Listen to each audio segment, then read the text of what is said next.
We have 6 missing women, no crime scenes, no evidence. We're preparing ourselves for the worst. We don't know what to expect next. I thought maybe she was being held somewhere, that she was alive. And that was scarier to me than if she was dead. This guy is the epitome of pure evil. It wasn't hard to imagine what he did to these women and the grief that he caused.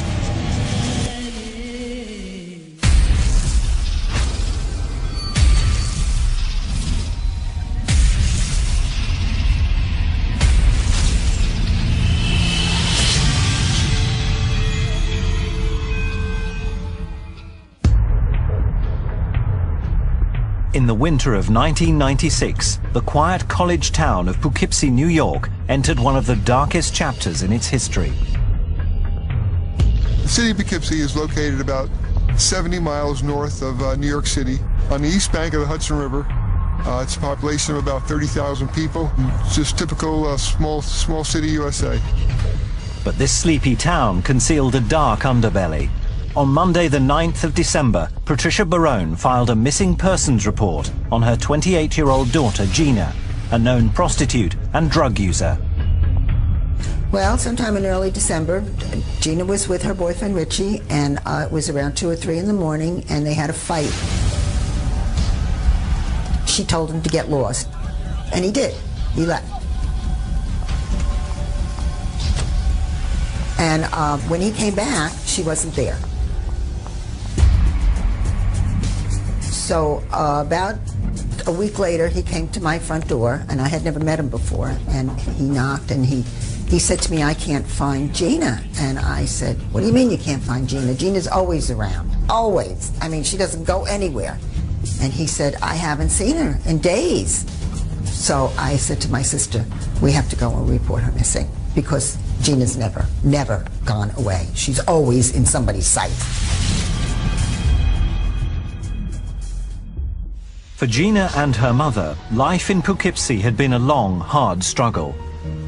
When I got pregnant back in 1967, Gina's father did not want anything to do with her, so he just went away. She was lovely, and she gave us no trouble. In 1978, Gina and I moved to Poughkeepsie. I felt that it would be a nicer place to raise her. We got a small apartment, and she went to school and I went to work. Gina was about 10 years old at the time. She was a very shy little girl, but she was a very good little girl. When she was about 15, she got in with the wrong crowd, and that's when she got into the drugs. By the time she was in the middle of her 16th year, she was out of school, she had quit, and she was so much trouble. I couldn't handle her anymore. She was just too much, too much. I think she was drowning, and she just couldn't get out of it. Soon, Patricia found Gina on the streets, working as a prostitute. Well, when Gina turned 21, I told her that I couldn't live like this anymore, and I said to her I was going to get myself a one-bedroom apartment, and she said that was fine, that she had a place to go, and she was going to go live with her boyfriend. But that didn't work out for her, and then from 21 to 24, she bounced around. She lived in various different places, probably 10 or 12 different places, with 10 or 12 different families, people, whatever. At 26, Gina gave birth to a daughter, Nicole, a child that Patricia was now bringing up. Gina loved her daughter very much, but she could not take care of her. Between the drugs and the alcohol, she did not have the capacity to take care of Nicole. 2 years later, the troubled young woman had vanished without a trace. It fell to Detective Carl Skip Manane to find her. I was currently working in the plainclothes narcotics unit. I was the youngest detective in this squad at the time. Within a couple of months of being assigned to the detective squad, Gina Barone, who was a local woman, was reported missing. The most obvious lead was Gina's boyfriend, Richie. Grew up in Pine Plains, New York, about 25, 30 miles northeast of the city of Poughkeepsie. He was, we knew him as a street guy. He was involved in drugs, and he was a tough guy. He was a street person. He'd do minor thefts and commit small crimes, and he had a police record. He was just an addict to the drug, and he was a nice enough guy when he was straight and sober, but when he was high, he was like any other addict. But after questioning him, the investigators decided that Richie wasn't involved in Gina's disappearance. The holidays came and went with still no sign of the missing woman. Detective Manane said, well, maybe she left town, maybe she... I said, no, Gina is gone. Because my Gina never left town. Never.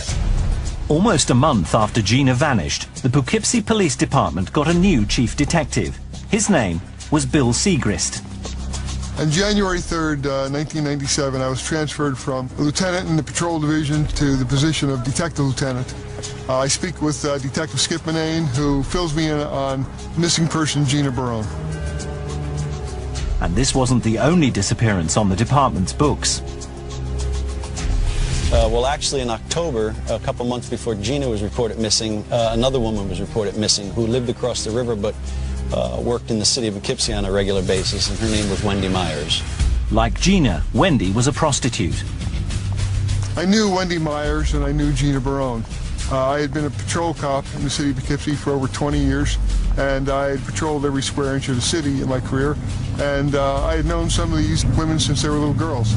Well, on October 24th, Wendy Myers left her apartment across the river, and she was never seen again by her boyfriend, and 2 days later he reported her missing to the police. Well, prostitution is a dangerous job. That's always in the back of my mind. First we had Wendy was reported missing, and then when Gina was reported missing, I said, whoa, what do we have going on here? And I tell him, boss, these women are not just away at a detox center somewhere or found a sugar daddy. We're all familiar with them all, and they're associates out in the street, and, they're just not around. There's something not good here going on. But there was considerable pressure on the detectives not to waste manpower on a case involving missing prostitutes. During the early stages of the investigation, people were questioning us as to what we were doing. In most instances, if you go to the police and say that your child is a prostitute that's missing, the police will not be interested because the prostitute is considered to be a second-class citizen. I called the Poughkeepsie Journal, the Poughkeepsie paper, and I asked them to please run a story on the missing girls, and they told me that they felt they weren't connected and they were not going to run the story. And I said, well, if one Vassar College girl was missing, I'm sure you would run a story. Undaunted, investigators continued hunting for leads, but before they had found anything significant, a third woman disappeared.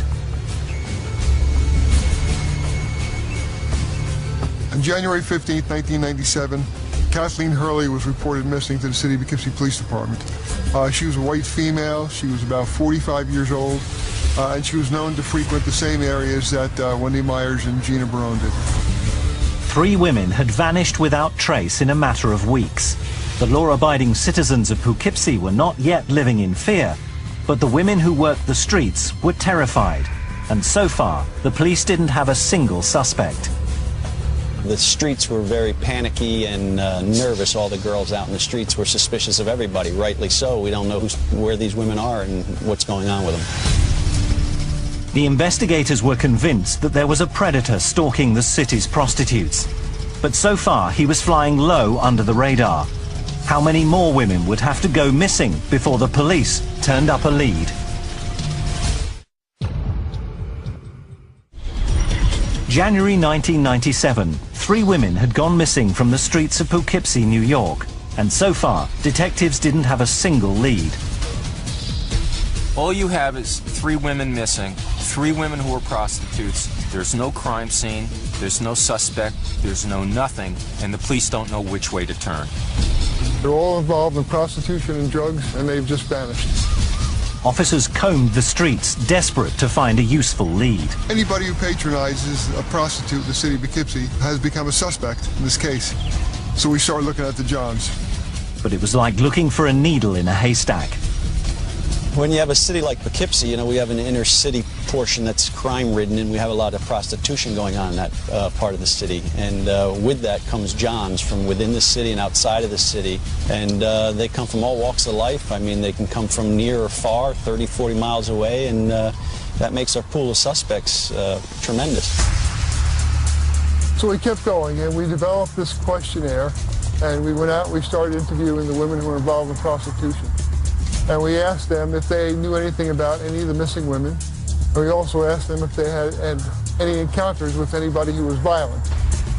The investigative work began to reap rewards. Several women mentioned the same man, 26-year-old Kendall Francois. Well, Kendall Francois is a big guy. You know, he was probably 6'4", 350, 400 pounds. He had a terrible body odor about himself. His hygiene was not good. And a lot of the women, once we started the investigation and got to hear Francois' name, complained that a lot of the times he was rough with them and sex was rough. There was some talk that Francois had threatened a girl with a knife, but the alleged victim wouldn't come forward to press charges. We decided that we would do a surveillance on Kendall Francois and his house and to see what we could learn about Kendall. What they learned was very disturbing. He lived with his mother and father. He worked at a local middle school, and he would go out at night and pick up the prostitutes. He leaves his house and we follow him around. He's circling around the different neighborhoods. And as time went on, within an hour, hour and a half, he seemed to have really honed in on the prostitution stroll area. And it almost became like a feeding frenzy for him, where he wasn't paying attention to any of the traffic signs anymore, and he was going through red lights and stop signs and just trying to find a prostitute, and that night he didn't come across any. For a period of 7 days, we decided to put a video camera on Kendall's house so that we could see what he was doing coming and going. With the surveillance of Kendall and following up on him, we had no real probable cause or any reason to get a search warrant. 3 months after Gina Barone disappeared, the investigation was at a dead end and getting more complicated by the day. And then on March 7th, 1997, Catherine Marsh is reported missing to the City of Poughkeepsie Police by her mother. Catherine March fits the description of the other women who are missing. Small-boned, dark hair, blue eyes, prostitute working the streets of Poughkeepsie. It turns out that Catherine Marsh was last seen on November 12th, 1996, 4 months earlier, so that leaves us with a very cold trail to follow up on. Now we have 4 women missing in 4 months from October to January, and we realize, you know, this is going to be a real problem. We're at the point in the investigation with no real solid leads that we're preparing ourselves for the worst. We don't know what to expect next. At this low point, they had to suspect that they were looking not for missing women, but for bodies or fresh graves.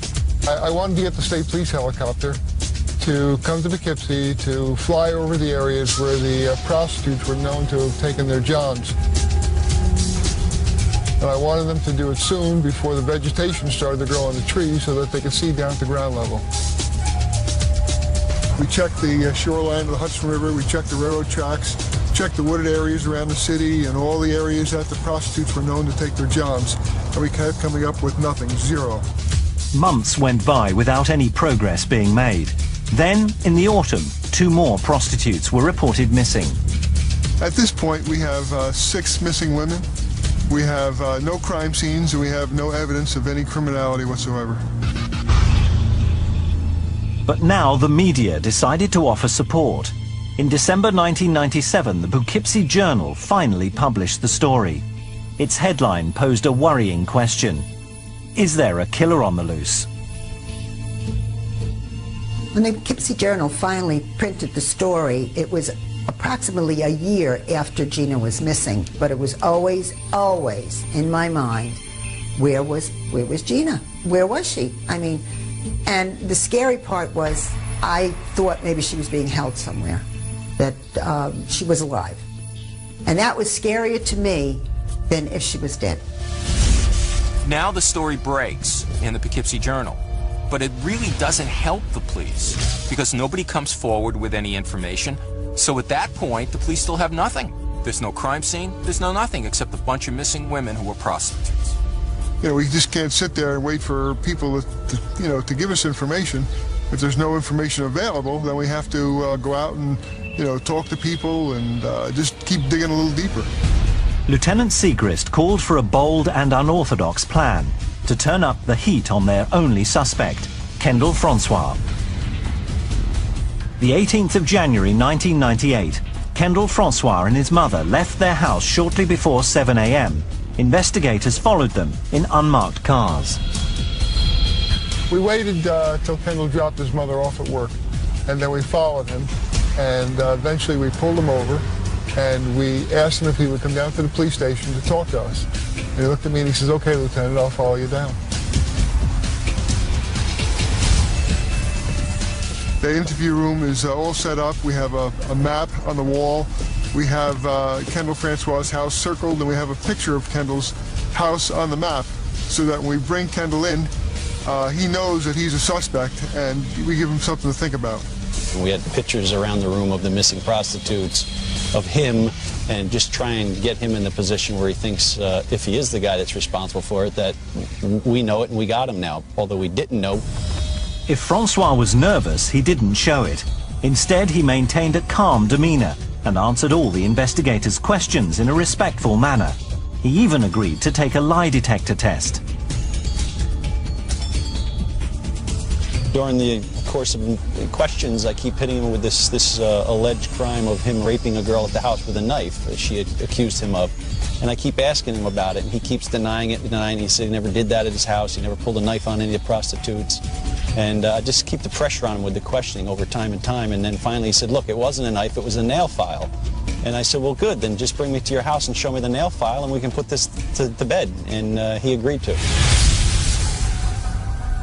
Lacking sufficient evidence to obtain a search warrant, the police jumped at the chance to look inside their suspect's home. But Francois would allow only one detective to accompany him.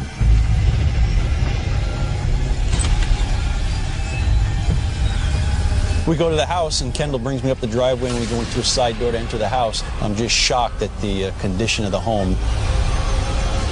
It was unbelievable. There's no doors on any of the cabinets. Everything's a mess in the cabinets. There's rotting food all over the counters. The sinks are filled with dirty dishes, and there's roaches all over. There's layers of live maggots and dead maggot shells all over. It's just like in total disarray. It's an unbelievable sight to see a house like this. But there was nothing that appeared criminal there. We're walking around the house, and he's not allowing me to go into any rooms or open any doors except his bedroom. And he brings me into the bedroom, and the bedroom is worse than the rest of the house, with the rotting food and the garbage piled up all over the place and clothes strewn about the whole room. Of course, as he's looking for the nail file, I'm looking around to see if I can find anything to lead us to believe he's connected to the missing women. Francois couldn't find the nail file. Then suddenly, he became agitated.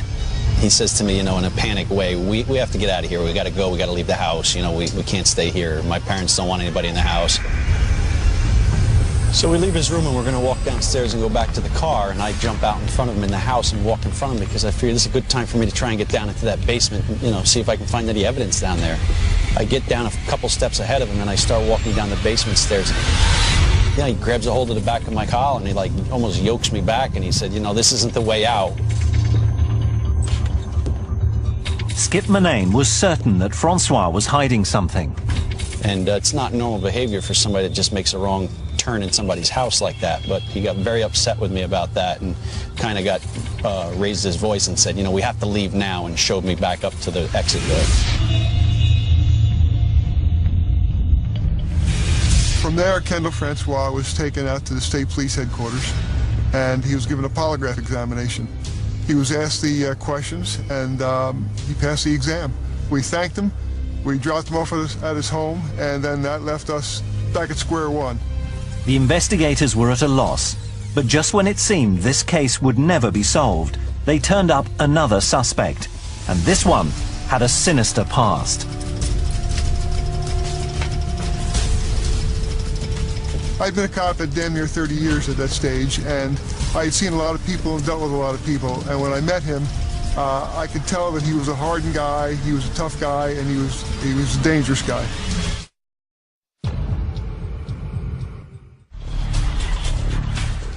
January 1998, 6 prostitutes in Poughkeepsie, New York had disappeared, and investigators still didn't have a suspect.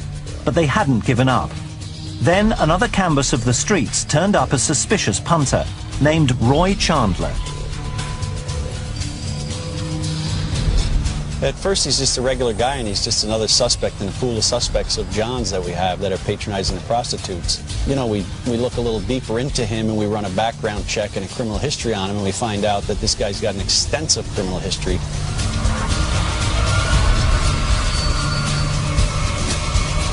His criminal past consisted of some assaults from down south, a rape, and there had been a woman that was murdered, and he had some connection to her. We called the police department in South Carolina, where he was from. We spoke to some police officers down there, and they told us that if we had women that were missing, that he could be a strong suspect. They were keen to question him, but he was locked up in the Poughkeepsie jail.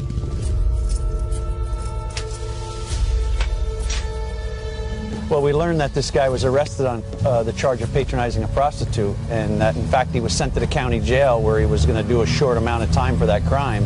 And we learned on the night that he was getting released from the county jail at midnight. So me and a couple of the guys in the squad went over there to meet him. And sure enough, at midnight, he walked out, and there we were, and, you know, we told him we wanted to speak with him. You could tell immediately that this guy was a, you know, a professional convict. I mean, he was a big guy. He did not like the police. That was obvious. And, you know, it just kind of made the hair on your neck stand up a little bit. Yeah, he was a long-term convict. He was certainly wasn't afraid of a few policemen interviewing him, and he was obviously going to be a hard nut to crack. Chandler vehemently denied any involvement with the missing women, but the police weren't prepared to let him off the hook.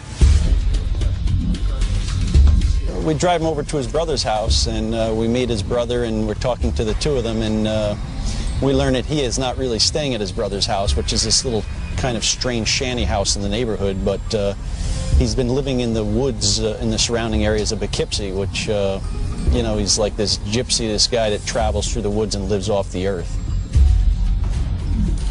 We found nothing at his brother's house, but we knew that we had to look in the wooded area where he had been camping. Poughkeepsie is in the middle of a lot of farmland, not to mention it's bordered by one of the largest rivers in the world, so there's a heck of a lot of area where you can dispose of bodies, and nobody would be the wiser. So we have him take us to a couple of the locations where he'd been camping in the past, and you know, it's out in the wooded area. It's a pretty large piece of different properties, and we're obviously out there looking for, well, it'd be great if we could find a woman out there, but you know, we were looking for evidence of some kind of a crime scene, or that in fact he had women out there, and possibly he's the guy that's got these missing women out there, you know, enslaved in his camp in the woods somewhere. A rigorous search of the woods around Poughkeepsie found not a single shred of evidence. Once again, without sufficient information to make an arrest, another suspect had to be placed on the back burner. The police continued to keep a close eye on Roy Chandler and his brother.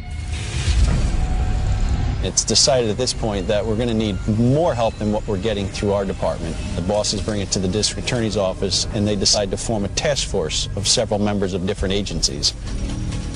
The 27th of August, 1998. The members of the newly formed Missing Women's Task Force gathered to give a press conference. The public wanted answers that the investigators simply didn't have. As this press release is actually going on, our pagers start to go off. We all realize that everybody's getting called by their headquarters. We're notified that there's just been another woman reported missing, a working prostitute. So now we have a fresh lead after a 6-month lull in the case. Katina Newmaster was a Poughkeepsie kid. She had grown up in Poughkeepsie. I knew her since she was a little girl, and she had been helpful to the police in the past. Just 2 days earlier, detectives had spoken to her on the streets. And we tell her to be careful, you know, watch the Johns, if you know, don't go with any strange guys you don't know, because we still have no leads on this case. And Katina, you know, being Katina, said, no, I'm too smart for that, you don't have to worry about me, you know, I'm doing my thing. And lo and behold, 2 days later, Katina's the one that's missing. This is all happening right under the noses of the task force, and the police look awful because people are being abducted right off Main Street and disappearing, and the cops seem to be powerless to do anything. So again, Lieutenant Segrist asked for help. I called the special agent back that I had been in contact with, and I told him that we now had 8 women missing. And I said the last 2 were missing from the same area in broad daylight. Hey, how are you doing? The special agent suggested that we set up a roadblock canvas in the area where the women had last been seen. The roadblock was conducted during the day to literally shake out something from the community. It was a pretty logical thing to do. We had marked police cars, and I had my secretary make up a number of flyers, and we started the roadblock canvas at about 9 o'clock in the morning. Manane arrived at the roadblock that morning with fellow detective Bob McCready. We stop at the red light and we look over to our right. You know, lo and behold, I said, hey, Bob, look who's sitting in the car over there. It's Kendall. It's like, you know, one of our top 2-3 suspects, and, you know, we haven't done a lot with them lately because it's been a lull in the case. There's been no women reported missing until most recently. And we wind up pulling up into the parking lot, and as Bob and I are getting out of the car, a citizen who knows us starts hollering our names out and comes rushing over towards us. The guy comes out and he yells, yo, Skip, there's a girl in here who just said she was raped. So Skip and McCready rush into the gas station. There they found prostitute Christine Sala, distraught, with fresh bruises all over her neck. We're confronted with a young girl standing there who's obviously very upset. She's crying. She's been crying. She's worked up, and you know, you could almost see the fingerprints around her throat where she had been choked. At first, she didn't want to talk to the police because she was afraid she'd get in trouble. She thought that there was a warrant for her. But eventually, Skip and McCready talked her into talking to them and telling them what happened. She's hysterically screaming and crying, and I keep asking her, who did this, and she just screams out, it was that big effing Kendall that tried killing me.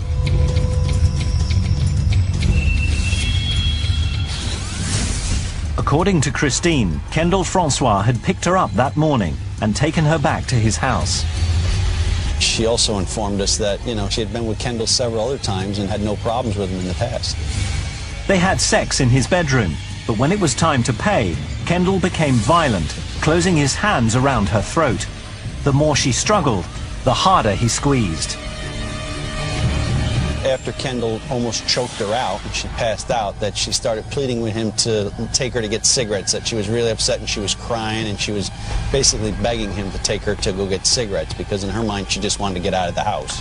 And, you know, to her credit and unbelievably, she convinced him to drive her over to the gas station to get cigarettes. In the car, Christine did her best to conceal her fear from her attacker. As soon as they got to the petrol station, she made her escape.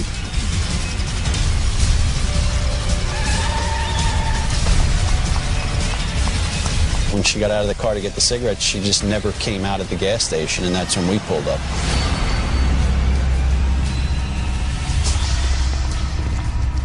So we take her back to the station, and by now we're radio transmissions and telephone conversation with other task force members. They realize that we have a good victim here. I mean, this might be a break in the case that we've been waiting for. Later that afternoon, an arrest warrant for Kendall Francois was issued. It was decided that Kendall would be invited up to the police station for members of the task force to interview him. You know, we meet him and bring him into an interview room, and we start interviewing him about what happened that day. Once again, Francois was happy to talk without a lawyer present. He admitted to the assault on Christine, explaining that he got angry, but then calmed down. He said he was trying to give her a lift back to the town centre when she ran away. But when the investigators told Francois they were getting a search warrant for his house, he seemed shocked and did a U-turn. It was at that point when I said we were going to the house and searching it that, you know, he just kind of surrendered, and he said, just give me all the pictures of the missing prostitutes and give me the head prosecutor and I'll tell you what happened. Then came a bizarre confession. I got the stack of pictures from the door and put them down in front of him, and he started flipping through the pictures like you and I were looking through family pictures, and he flipped through a couple, and then he put one to the side and said, I killed her, and he'd flip through some pictures and grab another one and put her over, and I killed her, and it was just unbelievable.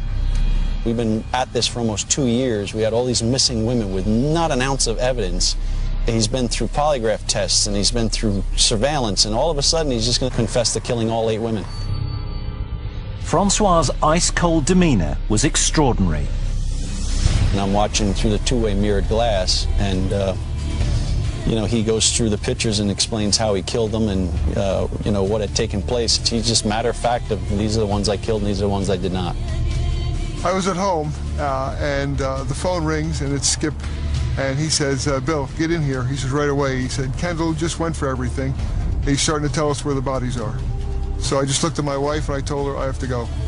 You know, I'm standing in the other room watching this confession take place in front of me, and I'm in a suit, and I realized that, wow, these bodies are going to be buried all over the city or the county or the state. And I call my significant other at home and I ask her to bring me in a change of clothes, you know, work boots and jeans and sweatshirts, and, you know, getting prepared to go out and do like these, you know, ground digs to look for all the victims that he killed. Wherever the bodies were, I was just glad it was over. After 22 months, it takes a toll on you. But the nightmare was far from over. What Kendall Francois revealed next would take the detectives to one of the darkest, most horrifying crime scenes of their careers. She was brought into a place of such horror. Just the idea of that house still standing gives me the shakes.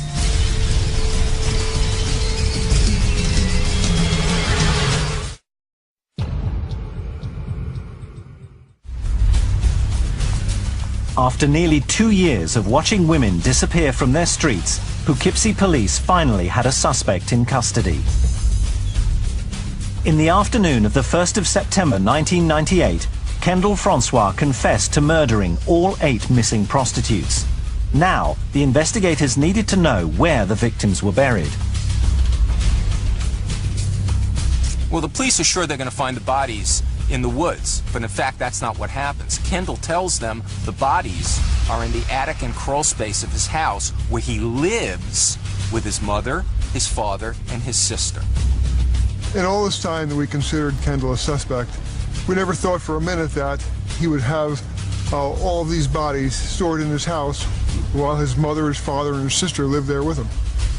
With Francois safely in custody, police descended on the house in force.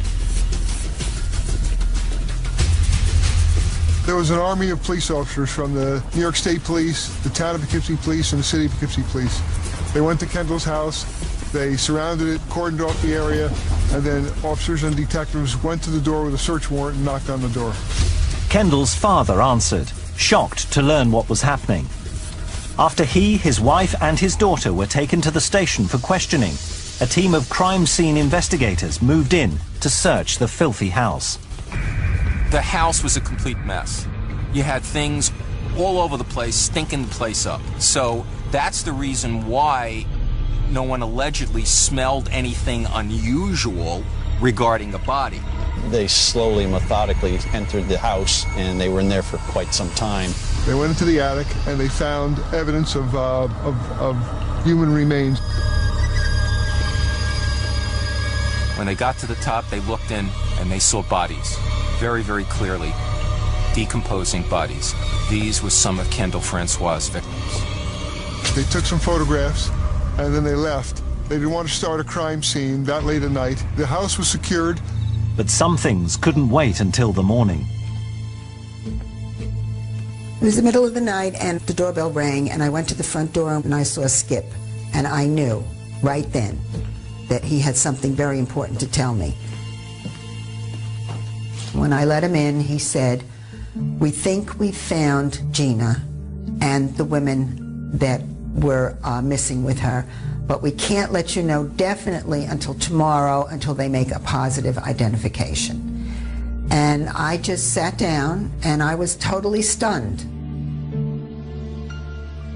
The details of her daughter's death will haunt Patricia Barone forever. After fighting with her boyfriend that fateful night, Gina began walking the streets.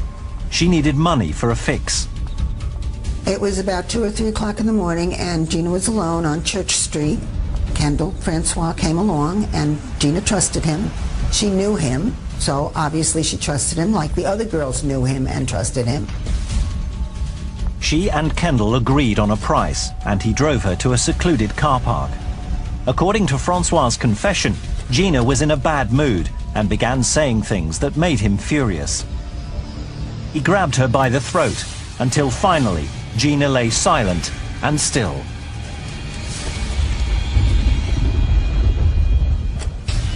After he kills Gina Barone, he takes her back to his house, hides her under a mattress, keeps her there for 3 months, and then finally takes her up to the attic where he already has another body of Wendy Myers, his first victim. When the police told me that she was killed and then her body was taken to the house, I was relieved because it was like her spirit never entered that terrible place that he brought all those women. By the following morning, the police are already back at the house by about 8 o'clock in the morning, ready to go back and process the crime scene. And that crime scene investigation lasted for 29 days. Media people and hundreds of locals descended on the residential street. A day or two later, I went over to the house. My sister and I went over. I was just curious. I wanted to see it. I didn't have any real feeling, but maybe I just wanted to know where my Gina spent that time. Forensic investigators pored over every square inch of the property. You have one team working the outside perimeter of the house, breaking very gently to discover any bone fragments, any other evidence that might connect Francois to the killings. Inside the house, you've got a forensic team that's working the attic in particular, but the place is so dirty, if you were to lean against the wall of the house, you've got some sort of fine film of dirt that would just stick to your clothing and you wouldn't be able to get it off, let alone the odor of that house. There was infestation everywhere and also deposits of animal excrement, but that was nothing compared to the horrors they found upstairs. In the attic, they found the remains of 5 women in various stages of decomposition, and it was a grisly sight. 3 of those bodies are together, wrapped in plastic. It looks like he's already started to dismember at least one of them. The 4th body is found in a child's wading pool decomposing. The 5th body is found in a can, and the body had so decomposed it was like a square, and it was so disgusting that one of the police officers processing the scene couldn't take it and had to be excused.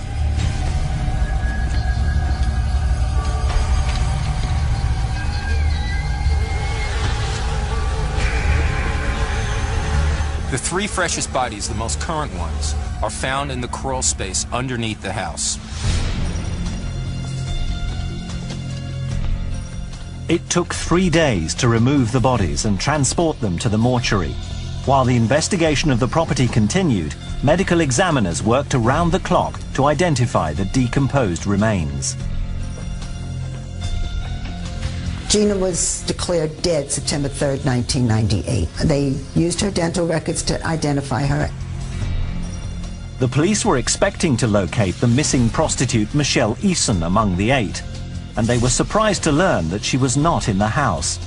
The 8th victim they did find was a complete unknown.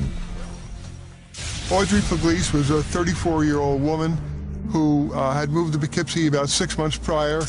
She was involved in prostitution, and she had never been reported missing. It was very sad when they told us all the girls' names, and one of them, Audrey Poughkeepsie, was never even declared missing by anyone. It was just such a sad thing to think that somebody could disappear and not even be missed by anyone. Michelle Eason is still considered a missing person. Once the crime scene analysis was complete, after almost a full month of work on it, the abandoned house was covered in hateful graffiti. Kendall Francois' family, who knew nothing about the corpses in their home, went to live far away. The 13th of October 1998, Kendall Francois was brought out in handcuffs into a packed court. As victims' families and friends looked on sorrowfully, he was formally charged with 8 counts of first-degree murder, 8 counts of second-degree murder, and 1 count of assault for his attack on Christine Sala. I've been in many courtrooms. I've seen many killers. But the one that really scared the crap out of me was Kendall Francois. This guy is the epitome of pure evil. The It wasn't hard to imagine what he did to these women and the grief that he caused. Though the prosecution wanted the death penalty, the prosecutor accepted a guilty plea in exchange for life in prison without parole. The state made a decision not to try Francois, but to make a deal. And the deal was just basically this. He pleads guilty to all of these crimes. He gets life in prison, which is all he could get under New York state law. It spares the families the grief of a trial, and it spares the state the cost of a trial. Kendall had indicated early on that he would just plead to the crimes, and it would save a lot of hardship putting the families, remaining family, relatives of all the missing women and going through a long, extended trial when he was willing to cop to the 8 life sentences plus 25 years for the sexual assault. I wanted him to go away. I never wanted to see him again. And the district attorney said that if we had a trial and if he was guilty, there would be appeals, and this could go on for many years. So this way I think it's good. He's away for good, gone. As the community of Poughkeepsie began the healing process, Kendall Francois was incarcerated in Attica, New York's toughest maximum security prison. Thanks to the dedicated work of the local authorities, he will remain there, prisoner number A4160, for the rest of his natural life.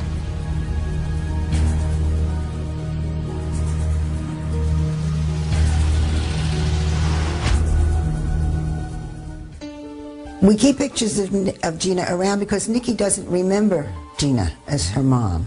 She was too young, but we tell her what Gina was like, and we always tell her that Gina loved her very, very much. It gives me some peace to know that she's in a better place.